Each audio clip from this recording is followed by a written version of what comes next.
বাড়িটা মোড়ল বাড়ি নামে পরিচিত। পদ্মজার দাদার নাম ছিল মিয়াফর মোড়ল। তিনি গ্রামের একজন সম্মানিত লোক ছিলেন। 6 কাঠা জমির উপর টিনের বিশাল বড় বাড়ি বানিয়েছিলেন 4 ছেলের জন্য। 2 ছেলে 16 বছর আগে 1971 সালের যুদ্ধে নিহত হয়েছে। 2 জনই টকবগে যুবক ছিল, আর একজন 8 বছর বয়সে কলেরা রোগে গত হলো। বাকি রইল মোর্শেদ মোড়ল। বর্তমানে এই বাড়ি মসজিদের অধীনে, যদিও তিনি থাকেন না সব সময়। পুরো বাড়ির চারপাশ জুড়ে গাছগাছালি, বাড়ির পিছনে নদী। রাত 9টা বাজলেই পরিবেশ নিশুতি, রাতের রূপ ধারণ করে। রাতের এই নির্জর প্রান্তন ঝিঝি পোকার ডাকে ছেয়ে গেছে। ঝিঝি পোকার সাথে পদ্মজার ভাঙা কান্না মিলেমিশে ভৌতিক পরিবেশ সৃষ্টি করছে। মনে হচ্ছে কোনো আত্মা তার ইহজীবনে না পাওয়া কোনো বস্তুর শোকে এমন মরা সুর ধরেছে।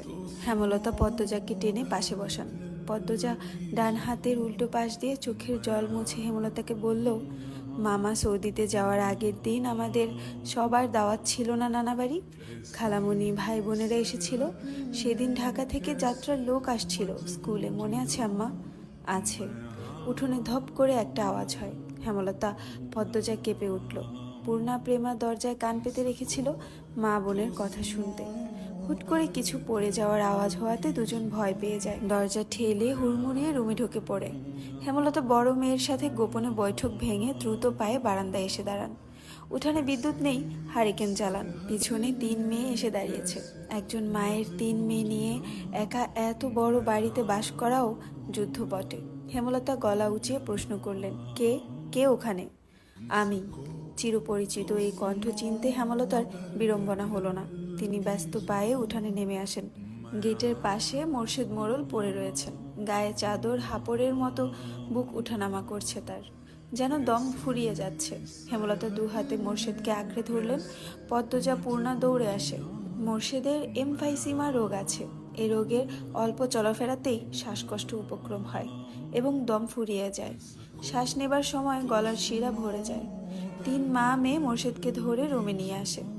মোর্শেদ এভাবেই হুটহাট করে বাড়ি ফেরে, কখনো কাক ডাকা ভোরে, কখনো নিশুতি রাতে, বা কখনো কাঠফাটা রোদে। মোর্শেদ মোড়লের এমফাইসিমা রোগটা ধরা পড়ে 7 বছর আগে। মোর্শেদের অ্যাজমা ছিল, আবার ধূমপানে খুবই আসক্ত ছিলেন।